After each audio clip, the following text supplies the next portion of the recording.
जी। यानी ये प्रायोरिटी है, तरजीह है, हुकूमत चाहती है कि उनको यहाँ मुंतकिल कर दिया जाए कोट लखपत में। तरजीह नहीं है, it depends on the law and order situation. अगर यहाँ पर आपको ये पता होना चाहिए कि आज पाकिस्तान जिस मसाइल में से गुजर रहा है, जिस तरह की दहशतगर्दाना प्लान रोज यहाँ पर बनते हैं, आपकी सीटीटी, आपकी बाकी फोर्सेस जिस अंदाज में उसको कॉम्बैट कर रही हैं, तो हम तो कभी भी नहीं चाहेंगे कि जो बानी पीटीआई है उनके खिलाफ कोई ऐसी चीज हो जिससे उनको नुकसान पहुंचे। तो हमारा सिर्फ मकसद ये है कि अगर अगला केस जो है वो लाहौर में चलना है तो it will be convenient for everybody कि उनको लाहौर शिफ्ट किया जाए। बानी पीटीआई के रियासत मुखालिफ बयानिए पर पंजाब हुकूमत ने कार्रवाई की मंजूरी दे दी है। काबीना दस्तावेजात के मुताबिक बानी पीटीआई पाकिस्तान को तोड़ने की मुनज़्ज़म साजिश कर रहे हैं।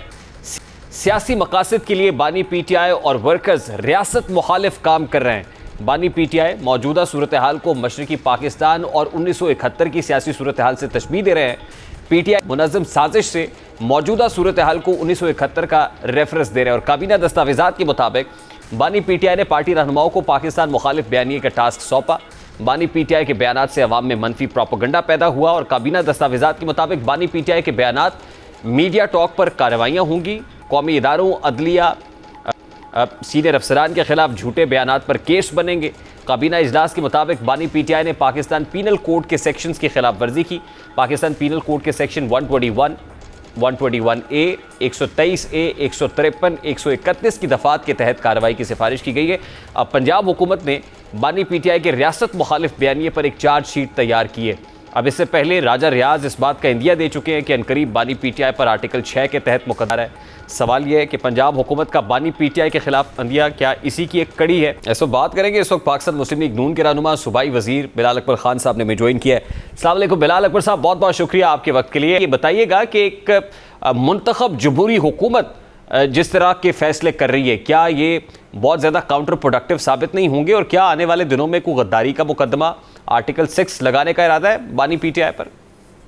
देखिए जी, इसमें बात ऐसी है कि हमने एज अ पार्टी जो एज अ कैबिनेट और बाकी सारा हमने पास किया, जो बात हुई हमारी, एक जमात जो कि इस मुल्क के किसी कानून को मानने को तैयार नहीं है, जो कि इस मुल्क के किसी फैसले को मानने को तैयार नहीं है, जो फैसला उनके हक में आ जाए वो तो इंसाफ है, लेकिन जो फैसला उनके हक में ना आए वो सरासर उनके साथ ज्यादती हो रही है।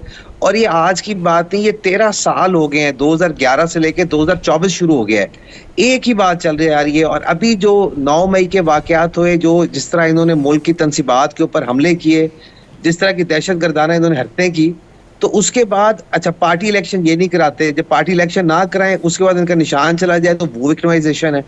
तो हम तो ये समझते हैं कि ये एक विक्टिम कार्ड हर जगह प्ले करते आ रहे हैं और हमारी अपनी रीजन है जिसकी वजह से हमने आज जो करारदाद पेश की वो की है जी।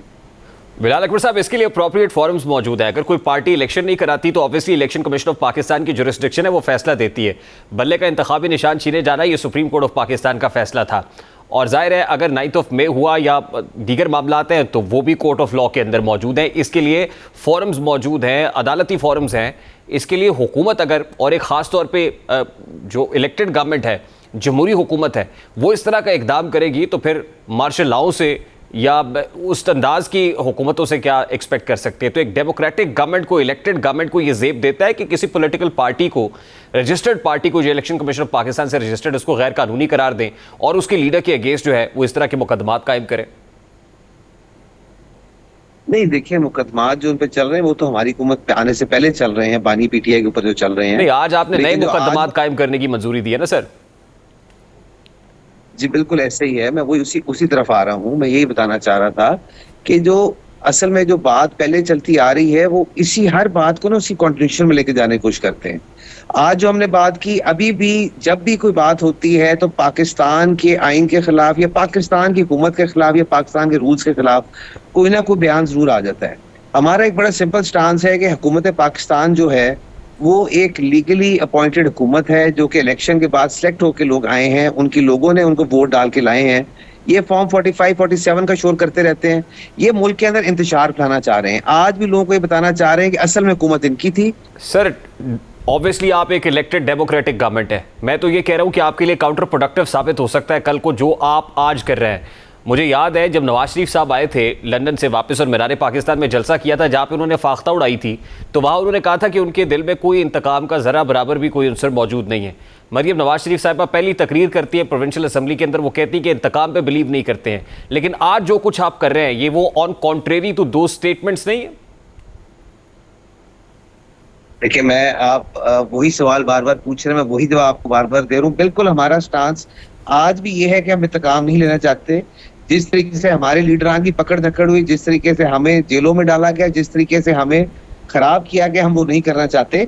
लेकिन क्या आप समझते हैं कि आज भी किसी तंजीम को या किसी जमात को यह हक हासिल है कि वो पाकिस्तान के जो वजूद है उसके ऊपर सवाल उठाए, जो पाकिस्तान का आईन है उसके ऊपर सवाल उठाए, और वो आज भी उन्हीं बातों के ऊपर जिनकी वजह से उनके ऊपर 9 मई के मुकदमे बने, आज वही बयान दें और उसमें फख्र भी महसूस करें, उसको सोशल मीडिया पर वायरल भी करें और उसको ये भी बताने की कोशिश करें कि जी हाँ बिल्कुल ठीक है। जब जो स्टेक होल्डर्स हैं उनके माबैन जो बाहमी इत्तफाक और इत्तेहाद या बातचीत की फ़ज़ाई नहीं होगी तो कैसे स्टेबिलिटी आएगी? नंबर 1। नंबर 2 ये कि एंटी टेररिस्ट कोर्ट्स के अंदर ये मुकदमा चल रहे हैं, उसमें जब पूछा जाता है, शवाहिद मांगे जाते हैं तो प्रोसिक्यूशन के पास कोई जवाब नहीं होता, फिर ज़मानतें मिल जाती हैं। तो क्या ही बेहतर होता कि प्रोसिक्यूशन इतनी तगड़ी होती कि जो सब्सटेंशियल एविडेंसेस हैं वो कोर्ट ऑफ लॉ के अंदर पेश करते और अदालतें सजाएं दें। हम तो कहते हैं कि सज़ा दें, जिसने काम किया है, कसूरवार है, उसको सज़ा मिले। लेकिन ये तो नहीं है कि कोई पॉलिटिकल गवर्नमेंट जो है वो इस तरह के फैसले करे जिससे वो ऑप्टिक्स ठीक ना जाएं, उनके लिए काउंटर प्रोडक्टिव खुद साबित हो। देखिए, बात ये मैं आपको अर्ज यही कर रहा हूँ कि आप बात को अंडरस्टैंड करें थोड़ा सा, कि जो बातचीत की बात है दूसरी पॉलिटिकल सबसे पहले वो हमेशा पाकिस्तान मुस्लिम लीग नून ने की है। हर दफा रिडिक्यूल किया गया इस बात को कि जी हम तो बात करना ही नहीं चाहते हैं। आप मौलाना फजल रहमान के पास ये जमात चली गई, उनसे कहा दिया बात करें, जब वो बात कर रहे हैं तो जेल से बयान दे दिया कि मैं किसी बात नहीं करना चाहता। इन्होंने उसके बाद वहां पे ANP के लीडरान को आगे लगा लिया कि आप सुलह सफाई की बात करें, हम उन्हें फिर हाथ बढ़ा लिया। इन्होंने फिर कहा जी मैं तो किसी को मानता ही नहीं, मैं तो बात नहीं करना चाहता। किससे बात करें? आप पहले ये तो हमें बताएं ना कि हमने बात किससे करनी है। हम तो बात करना चाहते हैं, मुल्क में इंतशार खत्म करना चाहते हैं। हम चाहते हैं कि बैठ के पॉलिटिकल लोग एक पेज पे आए और बैठ के मुल्क की बेहतरी की बात करें। अच्छा सर, ये मुझे बताइए कि मुकदमात, कार्रवाइयां, पकड़ धकड़ और बातचीत ये इकट्ठा हो सकता है, यानी एक साथ चल सकते हैं, पैरेलल ये दोनों चीजें पॉसिबल है? बिल्कुल एक साथ चल सकते हैं जी। जो इस मुल्क का कानून ही मारेगा उसको पकड़ धकड़ भी होगी, उसको अंदर भी किया जाएगा। जो इस मुल्क के लॉ को ओबे करेगा उसके साथ ना कोई पकड़ धकड़ होगी बल्कि मोहब्बत साथ बैठ के उससे बात भी की जाएगी। दोनों चीजों को आपस में मिक्स नहीं किया जा सकता। मेरा बड़ा क्लियर स्टैंस है और बड़ा हमारी पार्टी का क्लियर स्टैंस है कि हम चाहते हैं कि चीजों को हम आगे लेकर चलें, लेकिन अगर जब तक हमें आप थ्रेट करते रहेंगे इस मुल्क की सालमियत को, जब तक आप थ्रेट करते रहेंगे और कहेंगे कि ना हम वफाक को मानते हैं, ना हम किसी सूबे को मानते हैं, ना हम किसी कानून को मानते हैं, तब तक आपसे बात नहीं हो सकती। अच्छा बिलाल साहब, गैर कानूनी है कि आप ठीक, अच्छा, गैर कानूनी तंजीम करार देने की भी तो आपने काबीना ने समरी मंजूर की है, लेकिन क्या आने वाले दिनों में PTI पे पाबंदी वाला जो प्लान है वो भी ऑन कार्ड्स है? देखिए जी, अभी हमारा कोई और ऐसा प्लान नहीं है। वी फेल्ट कि जी this was need of the hour, तो हमने इसको किया है। अभी हमारी ख्वाहिश तो यही होगी कि अगर हम बैठ के इसको दोबारा किस तरह हम रेजोल्यूशन की तरफ लेके जा सके। We want to talk with them, we want to solve this. लेकिन अगर नहीं वो सॉल्व करना चाहते और दोबारा जो दहशतगर्दाना हमले करते आ रहे हैं दोबारा करेंगे, तो जाहिर बात है जी फिर कानून तो हरकत में आएगा ना जी। और आने वाले दिनों में बानी PTI की अडियाला से कोटलक पर जेल मुंतकली भी ऑन कार्ड्स है, क्योंकि अब तो ये केसेस लाहौर के अंदर बन रहे हैं और फिर अभी एक ट्रायल चल रहा है 190 मिलियन पाउंड केस का वहां पे, तो उसके बाद कोई ये प्लान भी है कि अडियाला से कोटलक पर मुंतकिल कर दिया जाए? That will be the courts decision, court decide करेगी।